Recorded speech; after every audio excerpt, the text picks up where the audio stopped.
What is good, everybody? Right here, you will get the latest news from both myself, NasG, and Jason616 on JayNAS Podcast news channel. Guys, it is our first episode. I'm really excited to present this to you. It's something I really want to chuck on my channel, and I've been having a good chat to my good friend Jason616, and he's agreed to join me on these podcasts and have a chat about some of the latest news on his speciality all through the whole retro scene. This guy's an expert. You wouldn't believe it if I told you. You have to see it and listen to it yourself. He knows the ins and outs of everything from pre-2003. Does that sound about right? You reckon about 2003? Yeah, I've been playing games since probably about 1991. So, yeah. That's who I've been when I was 3 years old. But, yeah. Yeah, nice, mate. That's cool, man. That's cool. But yeah, man. Look, mate. I really would love to share a bit of news, not with just the audience, but yourself. Since that, you're not really sort of overly affiliated with a lot of the PC scene, but that's all right. That's what I do. But same thing with me, mate. It's the whole retro thing. I still love my retro, all that sort of stuff. But I like hearing your side of it, mate. So I think we should share each other's views, let the audience know what the latest is going on. But yeah, man. So who do you reckon's going to go? Who should go first? Who wants to go first? You kick it off, man. Because I've recently in the past year and a bit, I've got into, I guess, PC gaming. And I got into it because I found that the more people are playing it these days, it's normally the way to go. Like, obviously with the retro, it was very much couch, sit next to your buddy and play side by side. But that is kind of, in a sense, dwindling away because everything is now internet-based, everything is now online. We never had that back in the day when I first started playing video games. So it's weird how it's completely done a 180. And if you want to play a game with your buddy, you both got to buy the game, you both got to pay for your internet, and with some consoles even you've got to even play to have the online feature to play with your friends. So it's crazy how it's completely 180. So the new way of doing things isn't although foreign to me, but it's still, I'm still finding stuff out about it as I'm going along. But what does help for me, I was always a console gamer, so luckily I can plug my PS4 controller into the computer and it allows me to play PC games, so I get by. But you would you would know a lot more about me when it comes to this, so I'm going to let you take the lead on this stuff. That, mate, yeah, man. Mate, I totally 110% agree. Back in the days when you lose all your lives, you got to start all over again. What's this save file crap, So, mate, I remember the days of, Nintendo 64, but my first experience, PlayStation 1, I think I was about 10. This would have been 93 or 94. Something like that. My cousin had it, and you'd have to buy a memory card individual, and it would go into the PlayStation 1, and if you wanted to save a game, it had to be there. Otherwise, if you didn't have a save card and you died during the game, bloody bad. Funny enough, you got to start all over again. Yeah, and although you can't see it, I'm holding it right now in my hand, the original PlayStation memory card, and I look on the back, and it's an 8 megabytes. That's right, 8 megabytes for a PlayStation memory card, mate. Mate, the average phone has 3 times that. I know, and it's funny, funny you say, the original one for you was PlayStation, the PlayStation 1, because I actually got my PlayStation 1 for the very first time 4 years ago. I kid you not. I was Nintendo, because back then it was kind of like Nintendo versus PlayStation. I mean, Sega was in there to compete as well, but it was literally you're Nintendo or you're PlayStation. And I was Nintendo. Nintendo. I grew up going Nintendo until I think the 64, and the PlayStation 2 came out for about a year and a half before I finally got one of them, and it was like Nintendo all the way. But the PlayStation 1 was, I got the PlayStation 2, the 3 and the 4, and I never had played the 1. Even today there are some classic games on the PlayStation 1 I haven't played, and I'm an avid gamer, so I mean, I'm sure if you haven't already, you haven't lived until you've played Tekken on PlayStation 1, mate. I'm sure you've done it already. You know what? I went, funny enough, Beyond Retro here is my hookup for games, because those guys are legends. I saw they put up on their Facebook page, they had a mint copy of Tekken 3 come in, and that was 3-4 weeks ago, and I was like, holy shit, you know, like I've never seen a copy of this go in anywhere. I've never been able to get my hands on it. And funny enough, I was like, hold that right there, I'm going to pick it up. So I actually went and got Tekken 3, and it's my very first Tekken game on the PlayStation 1 that I have, and I got home and played the hell out of that. I was on it for like 2.5 hours straight. When I got home, I was like, yes. And you're right, Tekken was insanely good. It was almost like Tekken was the Nintendo Street Fighter. Do you know what I mean? Like it. Yeah, man. It's amazing. Yeah, man. And although it's I remember. It's like you had Street Fighter, which was just boss, but then you also had Mortal Kombat as well, which I think swang both ways. Wasn't it Mortal Kombat was also maybe Sega? I think they had, but it was almost like it was just Street Fighter, Mortal Kombat, and that's what you hear nowadays. But you know, Tekken is missing in that, because Tekken should be right up there with him, because it's just as good in its own regard. Like Tekken is just as good. No, definitely, man. I remember Sega Saturn when that came out, and I remember watching and playing Virtua Fighter, and that blew my mind. And then of course the PlayStation came out around about the same time, and then Tekken, and that just stepped it up a notch. It was just amazing, Well, that's right. I mean, MK has been I think the fighting game that has developed over time and has now become the best. I mean, from back in the day, I think Street Fighter 2 on the SNES or Street Fighter 2 Turbo, either one, was the real staple, because that was the one in the arcades that they played the hell out of, and I think it was one of the first things that actually went to player versus player. I think they may have been the staple to actually do that as the first, and it was a weird concept, like, because it was always like you versus the arcade, you know, in the arcades, you know, going until you die and then your credit's over, but they ended up doing the player versus player, and Street Fighter was the first one to do that. But over time, Mortal Kombat, I think, is kind of ticked Street Fighter off, because the later games for me for Street Fighter are not my thing. You know, they're not my thing. Yeah. No, same, mate, same. Just Street Fighter 2 is still the only true beat 'em up in Mortal Kombat. So even Mortal Kombat 3, something about Mortal Kombat 3 I didn't really like, but Mortal Kombat 1 and 2 are just the ultimate beat 'em ups for me.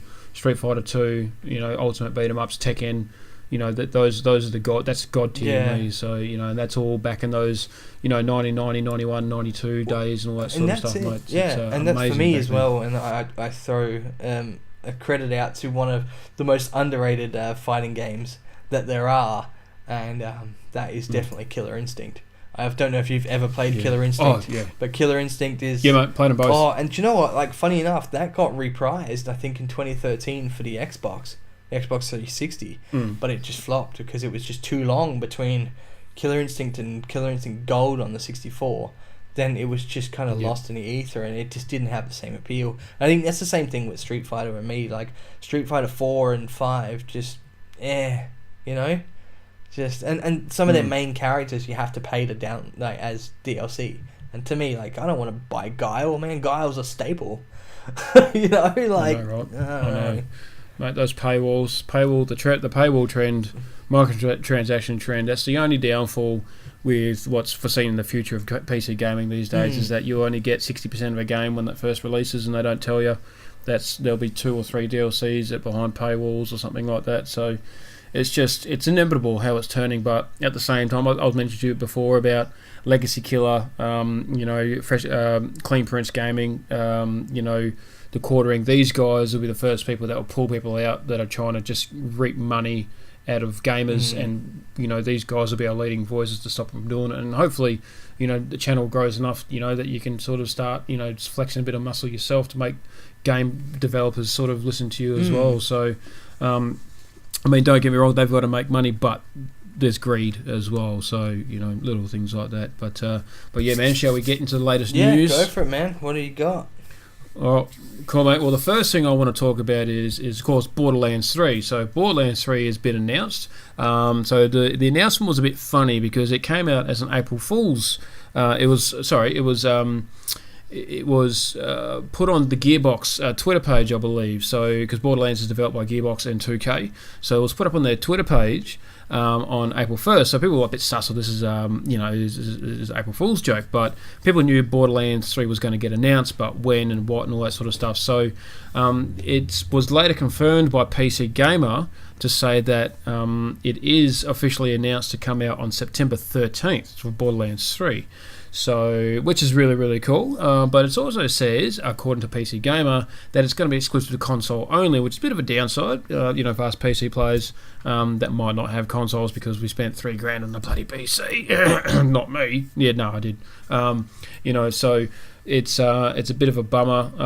But then again, I did my own little research. I checked out Gearbox's website, and it says it's going to be released on all platforms. So, Xbox, PlayStation, and PC. So, there's no 6 months wait. But having said that, when it does get released on PC, a lot of PC gamers lately have been sort of a bit annoyed about everything getting released on exclusive to Epic Games. It's not going to come out on Steam. So even though Borderlands 1 and 2 is out on Steam, it's going to be exclusive to Epic. So it's just another spanner in the works for a lot of PC gamers that have to have multiple launching platforms that aren't as tidy and as clean as Steam. Because, Steam has a very, very good, clean, feedback. They do ratings. If you want a refund because you hate the game or if it's buggy or anything like that, I'll tell you a little story.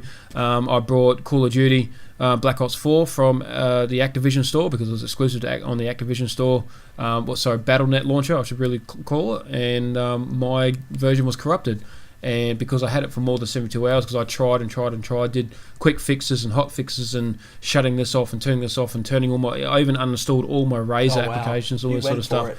For about I wasn't the only one. There was about probably 5,000 people, 6,000 people in the exact same boat, just would crash on turning the game on. And I tried all these hot fixes and nothing. And because I tried it for about a week, I then sent an email to Activision, Battle.net, all that sort of stuff, asking my money back, and they said no, sorry, because you've had it for more than 72 hours, you can't have your money back. And I was pissed. And I've had the game ever since it released in October, and I've only played it once. And I was lucky enough to be able to record at that same time because it managed to work that time for some weird reason. But no, 99.99% of the time I've tried to play it, it just won't work. So that's the thing, mate. So things like Battle.net launcher, Bethesda launcher, Epic. There's all these things that Steam doesn't have. Like the refund policy, able to put down a review and all this sort of stuff. Things like that. So that's a bit of a downside. So of course, in the wake of releasing the announcement of Borderlands 3, it looks like Gearbox will do another re-enhanced Game of the Year edition for the original Borderlands. Cool. So I say quite a lot of people. I've never played the other Borderlands. I know they're really good, and I've seen quite a lot of footage of Borderlands 2. I do plan to play Borderlands 1 and 2 before I play Borderlands 3 because that's something I've just got to play. So, but yeah, man, that's number one ticked. Sweet. I wanted to talk about announced, mate. So yeah, man, I believe you might have some news for me as well, buddy. What have you got? Yeah, funny enough, announcements from me is going to be very, very slim because I'm coming from the older background of things. So, for retro announcements, it's going to be an odd thing to come by. But funny enough. It was announced, I think, 2 days ago now that one particular game from the N64 is actually being not only updated, but is actually being put into a co-op. And it is a game that you would never think would become a co-op.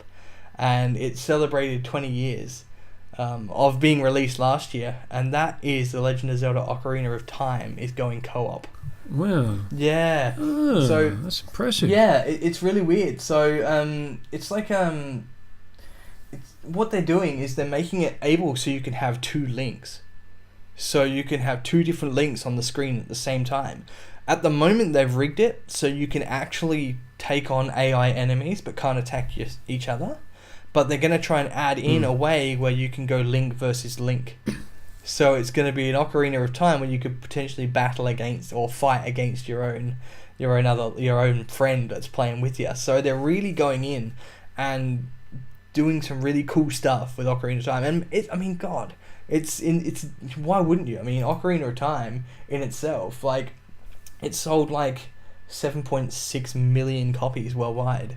So it's huge, and it's my favorite game of all time as well. So I'm excited, but I mean, you got to give them credits, because like these guys have actually stuck these games in Unreal Engine, and if you go check out CryZenX on YouTube, he's just one dude that is pumping some real good stuff out from Ocarina of Time, and I've been lucky enough to play through some of the stuff he's created on my channel, and it is like that game is crying for a re-release into the modern era, because it was a hell of a game, and what they're doing in like in Unreal Engine and taking some of these older style games and giving them like a new life, and I think he's gone as far as doing the whole first part of the game and the very first dungeon in the Deku Tree. He's done the whole thing as a complete playable mode, and you know, if we're going to start adding a 2-player co-op into that as well, that's going to be crazy. I've got to credit the guys that are doing it, because you know, it's you go check them out. I can give you the link as well if you want to give it a read for yourself. Yeah, man. Well, yeah, guys, everyone go check out. You know, we'll put the link in the description, and guys, check it out. What did you say his name was? So I think it's like they're a group of what they call modders, but I think they're called Kotaku, Kotaku,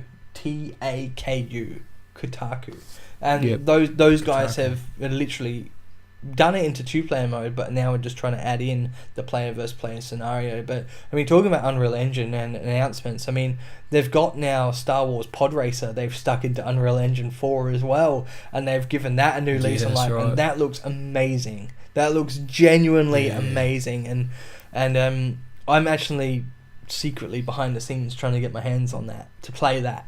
So and mate, let me know. You find it. Let me know. Yeah, dude, I will, because it does look epic. So you know, that's a cool thing. Like, they're bringing that Ocarina of Time back, and you know, I mean, to be fair, like, I'm just waiting for them to re-release an N64 Mini. You know how they did like the NES and the SNES and the Mega Drive and the PlayStation 1. I think they've done now as well. But the PlayStation, mate, the PS1, it wasn't that good. They missed a lot of games. Well, they did. They just didn't work. And it, compared to the Mini NES and the Mini SNES, they just, you know, Sony just did not put enough time into the AVI conversion or something like that. It just made a little small pixelated image blow up on your plasma.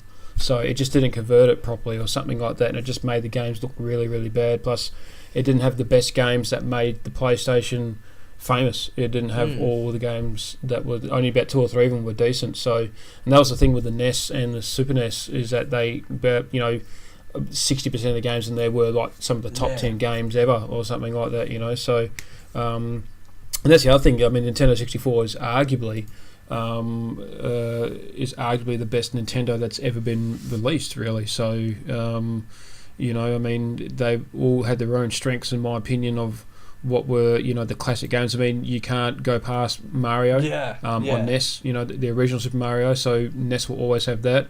And of course, Super Nintendo had, you know, the first taste of Donkey Kong, and I mean, Donkey Kong, Super Mario and Donkey Kong is iconic. I mean, you know, people will know, you know, they're probably the most recognised gaming symbol ever. You know, so apart from, you know, and I mean, Nintendo's responsible for Zelda, Donkey Kong, you know, Mario. So Sony don't have anything like that. So, and that's what I mean. So Donkey Kong was released on Super Nintendo. So Nintendo 64 had, you know, GoldenEye, Lilac Wars, you know, Star Fox, you know, initially. So they have to release that, and they will, and they'll do it properly. And that's what I mean. Nintendo 64 was arguably the most popular console, you know, ever, because of their, you know, exclusive games that they had, and they were awesome. Banjo-Kazooie, you know, all that sort of stuff as well, man. So, but like, I mean, it's funny because I think the Nintendo Switch is Nintendo's first ever HDMI console. I might be wrong with that. It might be the Wii U, but I never owned one. But the first ever Nintendo, you know, that was bought into HD was the Switch. And it's funny because Nintendo didn't really focus on, I mean, PlayStation and Xbox are always competing. The PS4, the Xbox One comes out. The PS4, PS5 will come out. They'll have the Xbox why, whatever, you know. But Nintendo has never really gone to compete with those guys because they just do their own thing. I mean, when the Wii came out, that was something brand new. You know, that was something crazy that, you know, they thought would never really work. It was like all motion control and shit like that. But then I think the Xbox Kinect, was it the Kinect, or the PlayStation Move and stuff, they tried to compete. They just couldn't do it. But then the Switch has come out. I mean, the Switch is not only a stay-at-home console, it's a take-it-with-you console. They've taken like the Game Boy side and the handheld kind of games, as well as at-home console. And Nintendo are doing their own thing, and they're sticking it. But see, the thing is that Nintendo will always have over PlayStation and Xbox is the fact that they have so many memorable characters. Like you were saying, Mario, Donkey Kong. Look at the Smash Brothers roster, man. Like, you know, you just look at, you know, you got Street Fighter. You know, you've got in Mario, you've got Zelda, you've got Donkey Kong, you've got Kirby, you've got Yoshi, they've got Pokemon, for God's sake. When you think of all them as well, but then not to mention they also bought the rights to use Sonic and the Sonic franchise when Sega went down. So, you know, they've got Sonic was Sega's main one that they've taken away. But you look at PlayStation, they have Crash. You know, there's Crash standing alone, but who's there with Crash? I mean, you might have Metal Gear Solid, you might say might be up there with them. But what other memorable characters do they have? That's exactly it. I mean, the only thing that comes to mind, and even then, it wouldn't be as huge because that's the thing. That's another beautiful thing that Nintendo has done is that if you lined up the original Mario of all the generations that Mario has come a long way, he more or less looks the same. They haven't really changed him. Does that make sense? Yeah. They all sound the same, you know, and Yoshi all looks the same. Peach all looks the same, more or less. Donkey Kong all looks the same. So you can show cards, a picture of Donkey Kong to all these different people from all these different years of level or genre. People, they will all say Donkey Kong. But the most iconic the most iconic characters of PlayStation, probably one of the more big ones that spring to mind would be, you know, Kazuya from, you know, Tekken or something, you know. People recognise Crash, but they have changed the characters over the years, you know. Yeah, and that's right. I mean, Crash obviously got the re-release of the Insane Trilogy, which, you know, Crash was probably begging for that. But I guess thinking about, I've been sitting here thinking about, you know, PlayStation characters. I think you'd throw Lara Croft, Tomb Raider probably in there. Lara Croft might be along the PlayStation line, and as well as Spyro the Dragon as well. That's another good one.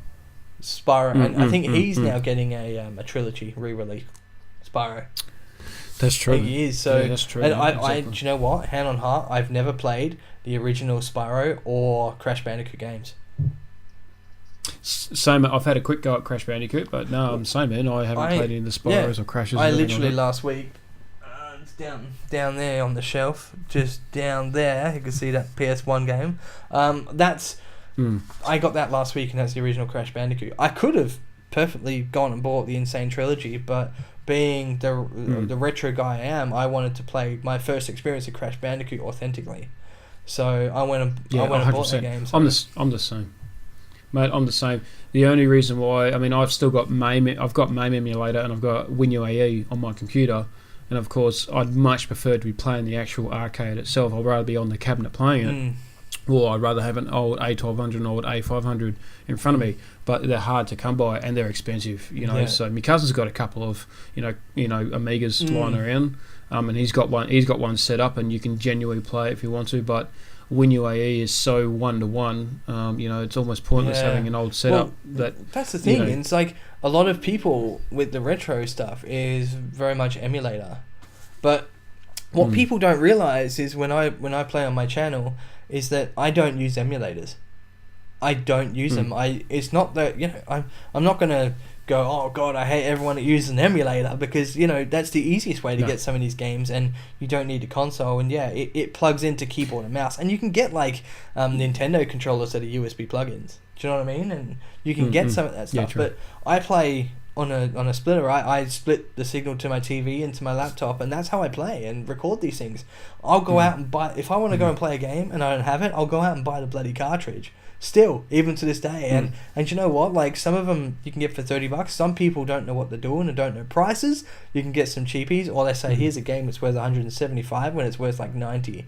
But you got to know your pricing, but you can still pick up some of those games. I mean, I've been on the search forever, for about 3 years. Since me and my brother shared the Super Nintendo, because that was given to us as a gift when we were like still living in England by my grandma. She got it at a random car boot sale or garage sale, they call it here in Australia, I think. And she got it for like £30, which is like, what, $50? Maybe, something like that now. I don't know the conversion, something like that. Yeah, a bit about that. Yeah, about that. That's pretty good. And the first thing that we got was, we got the Nintendo Scope game without the Nintendo Scope, so we thought we were using it, but we weren't. We got Desert Strike, which I didn't really understand it back then. You know, that's more of a game you need to be a bit older to understand. We got Pit Fighter, which is completely shocking. It's one of the worst games of all time. Yeah, it is. It is. I remember playing it on Mega. Same thing. Terrible. It was supposed to be made on the. It was made based around the movie Wrong Bet, or Lionhearts or something with Van Damme. It was supposed to be based around that, but it's complete disaster. Yeah, it was shocking. And then the fourth game we got that came with the Super Nintendo was Star Wing, the very first Star Fox game. Oh, yeah. And that's why, like, even till today, I love the Star Fox franchise, because that was the very first game that I played the shit out of. And then when we got the Nintendo 64, it was Lilac Wars here for us and Star Fox 64 everywhere else in the world. I know. I don't know why that was, but I love Lilac Wars. Yeah, and me and my brother went back and forth for forever. We would literally sit there for 4 or 5 hours, and one person would have a go. And because you can complete that game in 45 minutes, and there's different routes to do and different stages that give you a better score, and we would just try and take each other's scores out, because I would be better at Area 6 and he would be better at Macbeth or something like that. So we would really try harder and harder, and we might just like scrape through with like 2 points higher or 2 hits higher, and he would be like 3 hits under, and then vice versa. And like that game, we stuck at that for years, and even now I go back and turn it on and play it. I've streamed that a couple of times, because not only do I love the game, but there's so many different paths and pathways to do it, and even now, like, I still play. And although I'm on my way to 30, but when I was in like my early 20s, I would still be playing that and get some damn good scores. But now I play so many other games that I don't focus on just that. But I still love it, and I stream that sucker because it's just a game that will never die. It's just one of those games, man. Of course, and it has one of the most iconic, one-liners out of most games, or pretty much any game as well. Do a barrel roll. That's the one. Yeah. Do a barrel roll. Yeah, but it's That's the one. Yeah, it's funny because I have so many games back there. What I'm pointing to on the top and bottom, top and second shelf down there, all my PS3 games. And I tell you what, there's probably only 6 games there that I'll pick up and play every now and again, or on a semi-regular basis. If I look at the N64, which down there on my shelf, you can see straight away at the front, it's like I've got Lilac Wars, Super Mario 64, and GoldenEye down there, and I would, they're long lasting for me. I still play them all the time, and while the PS3 is sitting there neglected. I don't know if the PS3 is even counted as retro yet. I don't think it would be. No, I think it's still got another about 7 8 years. But I mean the PS2's classed as retro now, But I mean, hell, some of those PlayStation 3 games, like I couldn't imagine in 6 years' time that I would really be putting on to play. It's amazing how some of the retro ones are still going, but there's still some games and some franchises that will just keep going, but with PlayStation, there's not many that can take out the Nintendo big guns, Well, no, that's it. I mean, it's just, you just can't argue with the history of Nintendo at the moment. It still is, even though it's not the most popular console, but it still is the big horse of, of the whole console race. It just has so much history behind it that just can't be sort of taken away. But even so, like, your PlayStations and your Xboxes now are competing with Steam, because Steam doesn't cost you to play online with your friends. PlayStation, you got to pay a subscription to be able to play online. So, yeah, man. There's Steam. With the way it's looking, some people say consoles, are they ever going to go out and become, it's all going to go to PC. I mean, that might stand true, but, you look 5-10 years down the track, our console is still going to be around, because Steam is, are people really going to want to pay like $80 a year to play online with their friends when you could go on Steam and just put your controller in? It's no different. Yeah, man. That's exactly it. That's exactly it, buddy. All right. Second, all right. Shall I do my second? I kind of took it away there. We went on a tangent. That's all right, mate. I'm loving it, mate. Trust me, dude. I'm absolutely loving it. All right. So, my second thing I want to chat about on our JayNAS podcast, or what do we say? What is that we're going to call it? JayNAS Cast. There you go. It's probably a work in progress. Yeah, we'll see how it goes. We'll throw a few names around. All right, so, mate, does the software developer or gaming developer Bethesda obviously would ring a bell to you, yeah? Yeah, it rings a bell. Yeah, great. So, Todd Howard, the CEO of Bethesda, he's come out just recently and he has said officially that there will be no official announcement or trailer of any sort, of even any talk or even a whisper or even a wink in towards any further information towards Elder Scrolls 6, probably the most anticipated Bethesda release in the coming years, or even Starfield, which is known to be the game that will come out before Bethesda. So that Starfield, if you're not familiar, that's basically Fallout but in space, and there is a company that's releasing a game called Outer Worlds, exclusive to Epic Games. That's basically going to be, people's got to have an idea of what Starfield's going to be like when they play Outer Worlds. So for what Bethesda said what Starfield's going to be like, Outer Worlds is going to be like that. So I think it'll be more towards, it'll be its own unique genre of game, Starfield, to be honest. When people say it's going to be like Fallout but in space, I think it's going to have its own sort of little sort of unique genre, in my opinion. But you'll just know that it's a Bethesda game when you play it. So I think that's what people are trying to say. When you play it, you'll know that it'd be like Bethesda. There'll be just so much more recognisable mechanics, the engine and all that sort of stuff itself.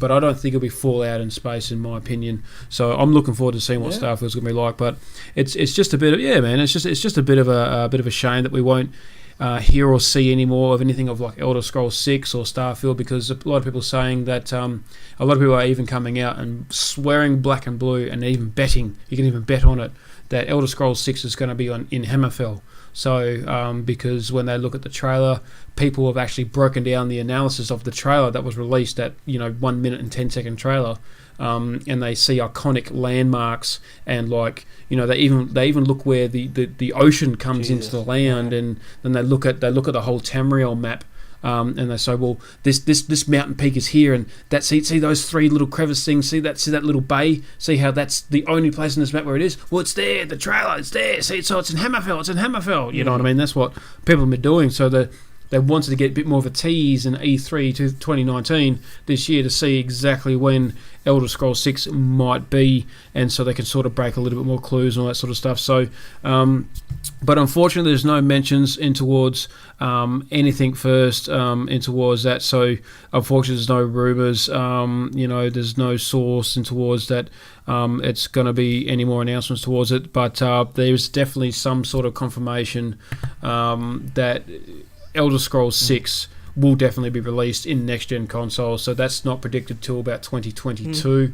So that basically they're saying that Elder Scrolls 6 is still another 3 to 4 years away, which is fair enough. There was a rumour that was squashed very quickly that Elder Scrolls 6 is going to be released at the end of this year because of the whole backlash with Fallout 76, and people are basically saying, screw Bethesda. And then Todd Howard's gone, righto, we need to save our lives. What do? Let's release Elder Scrolls 6 this year.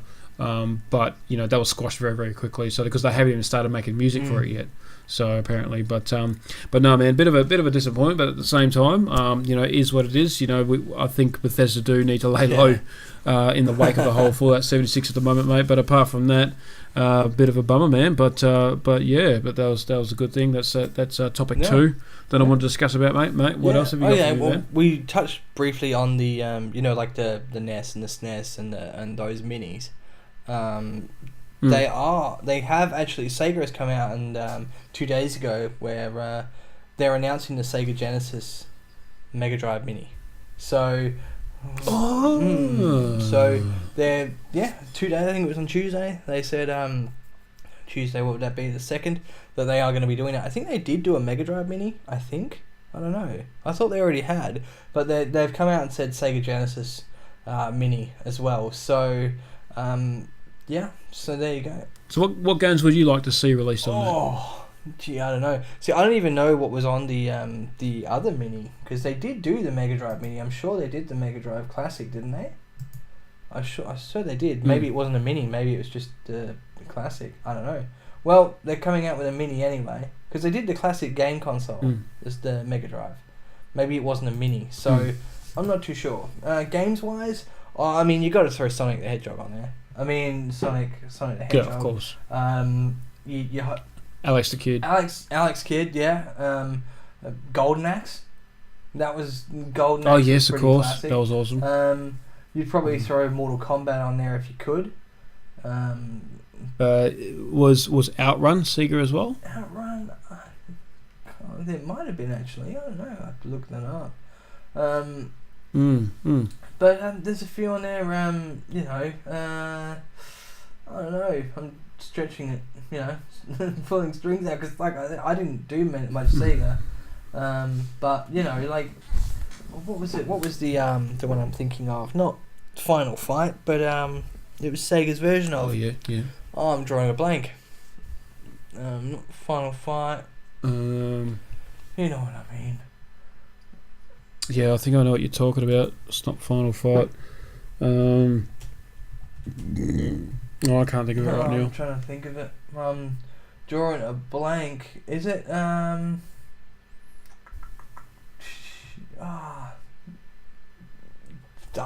I'll try and remember. I'll try and think of it, but it's leaving me for the moment. That's alright, but that's pretty Streets awesome. Of Rage?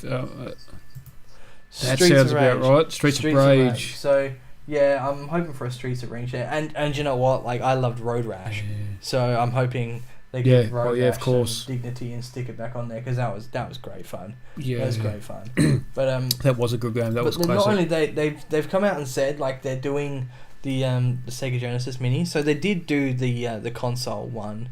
But it wasn't a Mini. So there you go. They did do a Mega Drive Classic console, but it wasn't a Mini. So they are doing a Mini, and they also came out and said don't expect them to do a Sega Saturn Mini. So that sounds like that's off the cards. Yeah. So that's coming direct from the mouth of Sega. They said don't expect a. I'd love to play Daytona again. On the Mini. Do you know what the Saturn I never owned, and I still don't own, and I don't see many out there.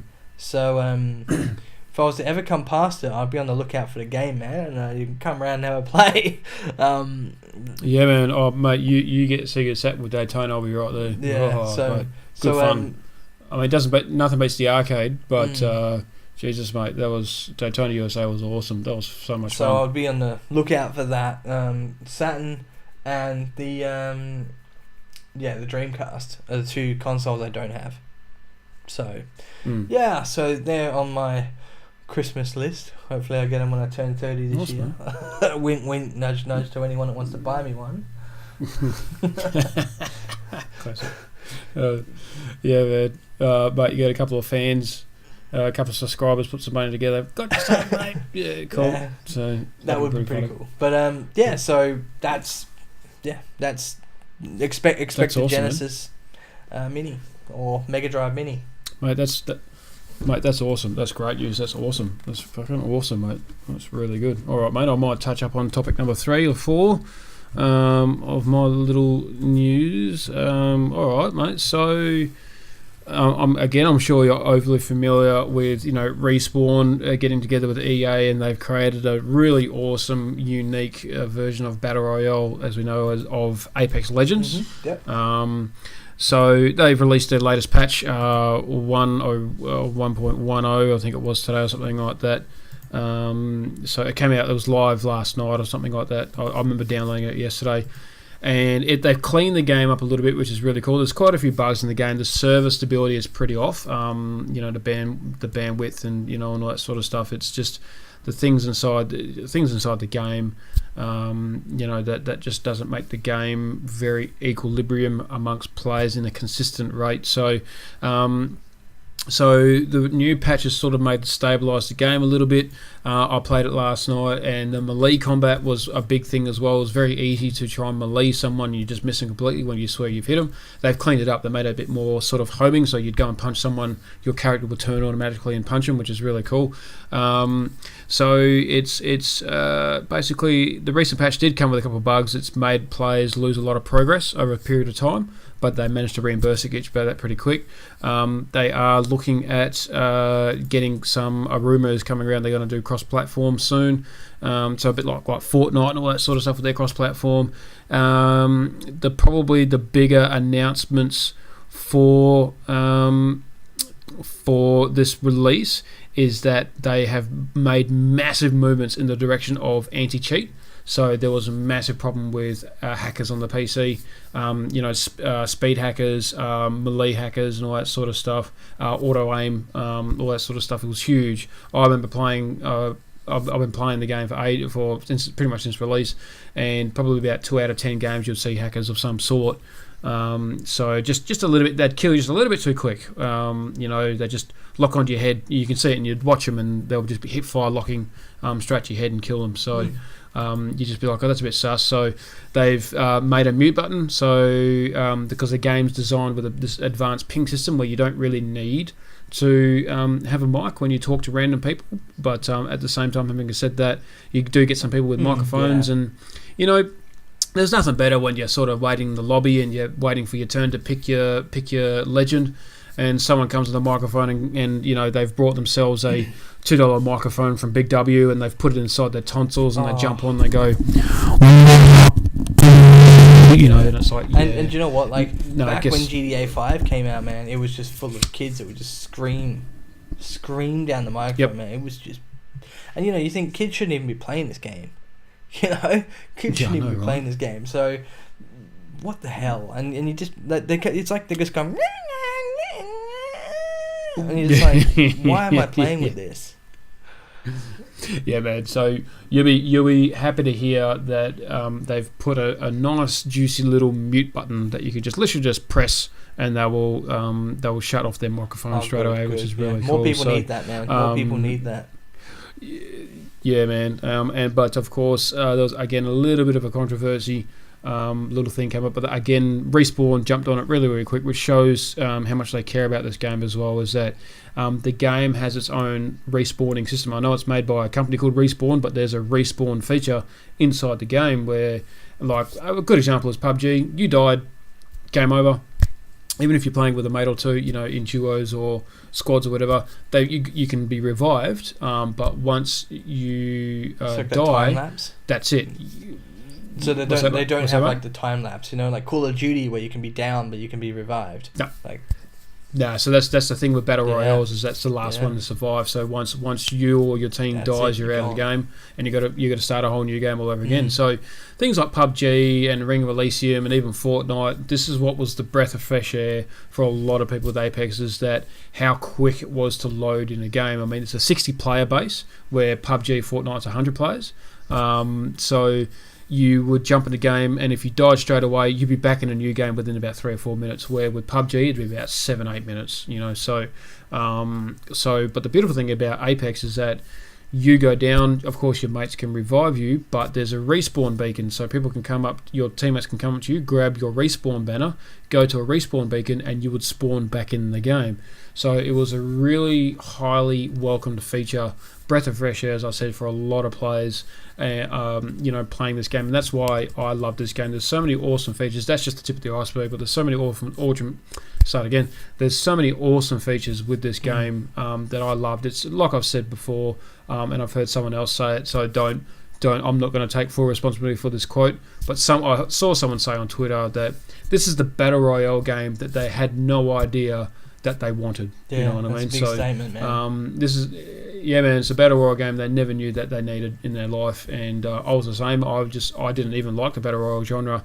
I played PUBG, Ring of Elysium, I played Fortnite, just couldn't really get into them, and then this game came along and I love it.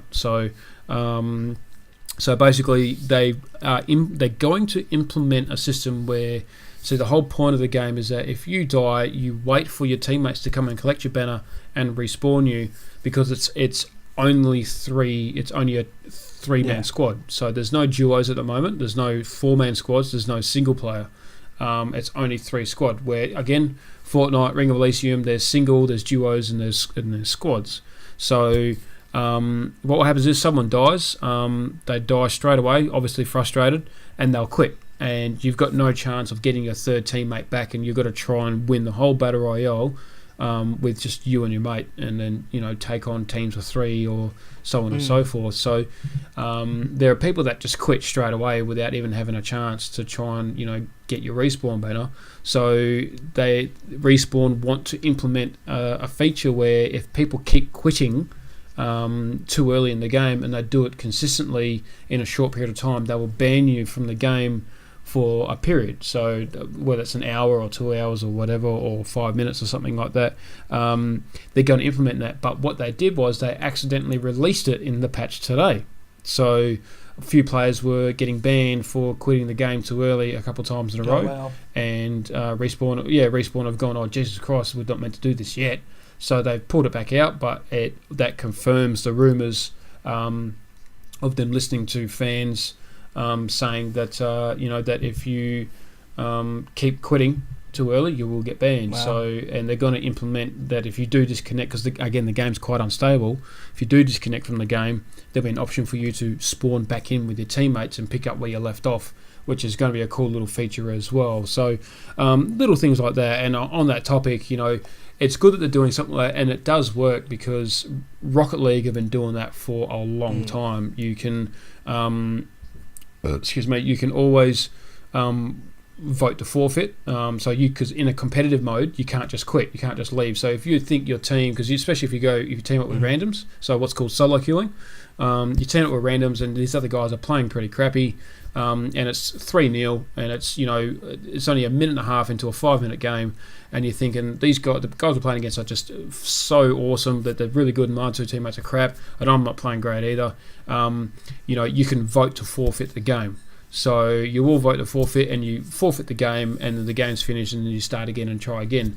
It stops people from just rage quitting, and then it's only 2 versus 3. Yeah. You know what I mean? And if you rage quit, it comes up with a warning saying if you quit this game, you will be banned for 5 minutes. So Rocket League, so Psyonix, have been doing it for a good couple of years, so which is really good. And they only not just recently, again since probably the start. If you get disconnected from the game, as soon as you jump back in, it comes up with an option straight away. Says you were recently disconnected from a game. Would you like to jump back in? Yes or no? You just click yes, and you get straight back at the game instantly. Cool. Yeah. So it proves. So Psyonix themselves instantly prove that it's a quite nice implemented tool. Vote to kick, vote to forfeit, stop people from forfeiting or leaving straight away. That affects the gameplay of other people that actually want to play the game, implementing banning and all that sort of stuff. So these are good welcome features, in my opinion, to make an awesome game even better. So with 50 million players playing at the moment, there's a lot that can go wrong, but there's a lot that can go right as well. And good on Respawn for doing it. So, but yeah, man, that's topic number 3 I wanted to get out of the way. Mate, what else you got? What else covering you got? Off just on what you said at the end there, I mean, I don't play many battle royale games, but all I know is that there was the big craze of Fortnite. But from what I hear now is Apex are really underhanding and taking those people away from Fortnite, because they are putting a hell of an effort into that game. Like, I mean, I don't play it, but I just hear it all the time. Like, you know, Apex, and they're running away with it. Fortnite, you can say goodbye. I guess the Fortnite was just full of screaming kids, you know. Yeah, it was. I mean, a lot of people are started calling Fortnite, what they call it, they started calling it gamers online multiplayer daycare, because all the 12-year-olds would play Fortnite and people would play real games like Call of Duty, Battlefield, and all that sort of stuff, and all the 12-year-olds were playing Fortnite. I think those 12-year-olds from Fortnite were the 5-year-olds playing Minecraft, so... Exactly, mate. Exactly, bloody Minecraft. But this isn't as much retro news. This is talking about Nintendo Smash Brothers Ultimate. So we're talking about we already know that the Piranha Plant, if you missed out on buying the pre-pack, that he's going to be DLC. You can actually go and get him now as a fighter, the Piranha Plant from Mario. So and they have announced, I don't know if you've ever played Persona 5. Persona? Yeah, they've got Joker from Persona coming out. But they're obviously looking at DLC or fighters coming out, and they've kind of some news and some rumors and some leaks and stuff that's possibly happening, and that they may actually be introducing Banjo and Kazooie as a fighter into Smash Brothers Ultimate. So poor Banjo and Kazooie, man, those guys need a reprise. Talk about games that need a reprise. Like, they need a reprise, and I think it would be really awesome to stick them into this game, because they're a character. You know, they're one of the top. They're up there with N64 in one of the grossest selling games. Was Banjo Kazooie. Yeah. And Banjo Tooie, I think, was the follow one, which was just as good. You know, arguably so. But man, wouldn't it be good to stick Banjo and Kazooie? If they've got Duck Hunt, Banjo Kazooie would be their ultimate rival. You know, you can have a bit of a rivalry going on with them. But they're also like throwing in games that might actually have like people appearing on the roster, and they're leaning at Crash Bandicoot, because the Nintendo Switch has been able to release the Insane Trilogy. So there's talks about possibly bringing Banjo Kazooie in for the fight, and also Spyro, because Nintendo wants the trilogy of Spyro. So there's questions on whether those two can join the battle. When, like we were saying about classic characters earlier, is like, can Nintendo seriously take some staples away from the PlayStation? You know, if Nintendo and the Smash Ultimate has Crash Bandicoot and Spyro, that's two of PlayStation's characters. Next we'll be seeing Lara Croft and God knows what. But I mean, they've already got Metal Gear Solid in Snake. So you know, would it be smart for Nintendo to turn around and grab those two? I'd say yes. But they're also looking at there's talks about something from Doom as well going into Smash Brothers Ultimate. Don't know how true that is, but they're looking at the Doom franchise as something for a DLC character as well. So looking at what's happening there. So I wonder if that'd be a Cacodemon or something like that. That'd be interesting. Yeah, there's talks about a shotgun wielding demon. So I don't know. Don't know, but yeah, we'll see. I mean, it's early days. Joker from Persona 5 gets released this month as well for Smash, so you'll be able to go on and grab the Joker, not Batman's Joker. But don't get confused, although that would be pretty cool. But yeah, from Persona. So that's some news and some he said, she said kind of leaks. Will they, won't they? Yeah. You'll never know. I mean, dude, all I know is that they won't put Waluigi there. They won't do it. Yeah. So, but anyway, yeah. So that's news, maybe not news, but yeah, we've got a DLC fighter coming April, and there's some talks of Spyro, Crash, Doom, everything going into that game. And you know what? They're going to keep going with that game. You know, they stuck every fighter in that, and they're going to. They've hit the sky, they're going for the moon. You know, and they're going for the moon with that. And that's a hell of a game. That's a hell of a game. Yeah, I'm still yet to play any Smashes, but I know for a fact that is. You've never played game. Smash? No, I've never played any of the Smashes yet. I'm going to bring my Switch to you, man. Yes. I'm going to bring my Switch to you so you can have a go. It's crazy. Yeah. It's crazy. Yeah, we got to do it. We got to do it. All right, dude. I'll have a I'll chat about my fourth little topic that I want to chat about, and it's not really news. It's more of like how do I put it? It's more of like an announcement, like an exciting thing to announce, but I'm not really announcing anything because everyone's going to know all about it anyway. And it's sort of like a little bit of a congratulations as well. I really doubt that From Software are going to hear what I'm about to say. But mate, I've got to say, Sekiro: Shadows Die Twice, a massively anticipated game from a game development company called From Software and Activision as well. So it's a beautiful, glorious, extremely hard game. Now, if you're not familiar with From Software, these guys are responsible for the amount of people bashing their heads against the wall and throwing controllers out the window and smashing their monitors while playing the massively notorious hard games of Dark Souls 1, 2 and 3, and of course Bloodborne 1 and 2. Now, those games are unique in their own little factor in many different ways, but they are great games arguably as well. But Sekiro: Shadows Die Twice has not failed expectations. In fact, it has extended them, in my opinion. Not only has it got amazing reviews and it looks beautiful, the game mechanics look like they've stepped it up a bit as well compared to, say, like Dark Souls 3. It looks awesome. But the reviews it's got 92 from Metacritic. It's got a 95 from IGN. From Games.c2, it's 100. Rage Quit gave it 95. And it's got around about 86% positive views. 86% positive reviews on Steam at the moment, mate. So... apparently it is a leading Game of the Year contender already. So I'm excited for it. I was going to get it myself last week, but I'm getting it next week, and I can't wait to play it, even though I haven't really played much of the Bloodborne and Dark Souls. I'm looking forward to playing it. And there's a game that's coming out later on this year called Ghost of Tsushima. That's exclusive only to PlayStation 4. That looks really awesome itself. That's made by... Who's making that? Oh, I can't even think of it now.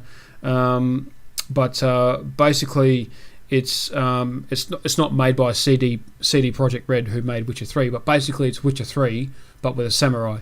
And that's Ghost of Tsushima. So Sekiro is also I don't know if you know much about Sekiro, but it basically is Dark Souls, but you're a samurai instead of like a medieval warrior. So it looks awesome. It looks great, and so does Ghost of Tsushima. That looks amazing as well. So to a point where I probably want to buy another PlayStation again just to play Ghost of Tsushima. That something like that makes me want to. Get something, but at the same time, I'm going to have my ears on the rail to see if that's going to get like a PC release, which I doubt it will. Like I think it's going to be like Last of Us and what's the other one? Jesus, my brain's gone dead. By Naughty Dog. It's a Naughty Dog, The Last of Us, and what's it called with Drake? Oh God! Can't believe I've completely gone brainwashed, gone brain dead. Uncharted, that's it. Uncharted. So, Uncharted. So they're exclusive to PlayStation 4. They're never going to be released on Xbox. They're never going to be released on PlayStation. On PC. I'm kind of hoping that it might get a PC announcement, but it doesn't look like it. So, but something like that looks awesome because I've seen bits and pieces of that game.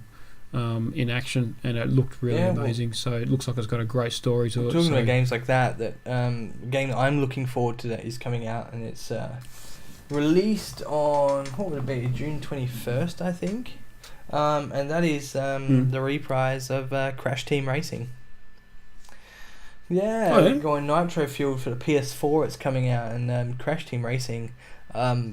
That's right. I remember reading something about that. It's coming back, man. The trailer dropped like a month or two ago, and I've been excited for it since. So, and I mean, hell, everyone goes Mario Kart, and I think Sonic has racing, but Crash Team Racing was pretty damn cool.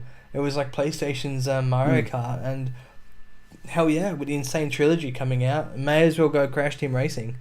But that might be a cool little online game there, That would be pretty damn cool. Definitely. To for that to go somewhere. So yeah, Crash Team Racing, 2 months to go for that. Yep. But that's one that that is coming out. I really want to get my hands on as well. So yeah, definitely, mate. And of course, an honourable mention before we wrap it up, mate, is of course I found out just today. A couple of weeks ago, it was announced that who are they called? Studios 123 or something like that. What do they call themselves? I can't remember. They're re-releasing, remastering Halo, Combat Evolved, Master Chief Collection, all that sort of stuff. So we'll get a re-release of Halo 1, 2 and 3, Halo Reach and all that sort of stuff. Halo 4 as well, I believe. I've got to look a bit more into it. I'll probably give more updates on the next podcast. Cool. But what I heard today is that the early access is going to be available at the end of April. So it sounds like a August, September release or something like that. By the end of the year, we'll all be playing Halo 1 all over again. And I can't wait because I was a big fan of the Halo series, mate. So did you play the Halos yourself, mate? I never had an Xbox, but I did have a friend. Like, all my friends were PS2 and PS3 in high school, but there was one friend that had Xbox, and he was Halo. So we would normally be like PlayStation, and to keep him happy, we'd stick on Halo. So I had played it, and I would like to play more of it though. I definitely like to play more of it. So that is something I would like to do. Definitely. Yeah, man. So it's funny because we're like two completely different ends of the spectrum when it comes to games we like and that. So it's really cool to connect on this because you talk about stuff I wouldn't know, and it probably happens vice versa. Like, but I'm learning as well, and it's just as cool. I'm sitting there going, "That's pretty cool. Like, that sounds interesting." Yeah, so, man. It's funny how that we come together from two different places. Exactly, man, and that's a beautiful thing that we decided to start this podcast because we both have our own strengths that will complement each other, mate. And because we're both hardcore gamers, we are passionate about gaming, but we can't cover every single game that's big news to a whole massive audience. So there are some people that want to hear about retro stuff and some people that aren't, and there are some people that do want to hear about it. And there's some people that don't want to hear about it, want to hear about PC stuff. And mate, here I am talking about PC stuff, and and I would want to cover about the big things on Smash and all that sort of stuff, but because it's not really my forte, it'd go on the back burn, and at the same time I don't want to miss out on capturing certain audiences, and that's where you come in. So you'll talk about that side of things, I'll talk about my side of things. Together we make a really awesome little podcast video. Yeah, man. And hopefully we'll catch some nice audience about it. But that's a little good thing about it, man. So that's good, mate. But that was really awesome, mate. I reckon we should wrap this up. I've got an interesting point to finish this on if you want to know. Yep, go for it, mate. I'd love for you to. Fun go fact. for it. Do it. Today in gaming history, man. Today, April 4th, today in gaming history, back in 1975, the Microsoft Corporation was formed. So, 1975. 1970. Yeah, what? it had three employees. The Microsoft Corporation was formed. Yeah. Today, back in 1975, was the birth of Microsoft. That's pretty awesome, man. And they went on to release their first sort of game. What was the first thing? Oh man, I don't even know that. I'd have to go digging through that. All I know is that even here, you got to throw it out. PC gaming probably wouldn't be the same if it wasn't for Microsoft. So, and Xbox is Microsoft too. So, to 1975, awesome. man, it's birth of Microsoft. So there you go. That's a fun fact to end it on today. Mate, that's really awesome, man. But that's great. I reckon we'll wrap it up, and you know what, mate? I reckon, to be honest, I reckon that's something I think you found and implement just then that we should feature in every single video. Honestly, I reckon we should find a fun fact. Jason's fun fact on the podcast, mate. Every podcast you announce on this day or this week or whatever this month. This happened. I'll find reckon that's great. I reckon that's a good idea, man. I reckon that's great. I think you found something. All right, so let's wrap it up. All right, cool. So, guys, that is your latest news. You are all up to date on the PC side of things, and of course, Jason, thanks very much for joining me. It's good fun. And I believe that's everything wrapped up on the retro side of things, mate. That was really interesting to hear those awesome announcements of things that are happening, mate, and a little bit of inside news. Worries, dude. So like I said, guys, you're all up to date, and we hope to chat with you guys again soon. Fill in a bit more updates with what's coming new as the news starts rolling in, and we'll get some more stuff together and bits and pieces. We'll try and do this a little bit more regularly, and all that sort of stuff. But Jace, pleasure, thank you, dude. mate, and I'll talk to you again real soon.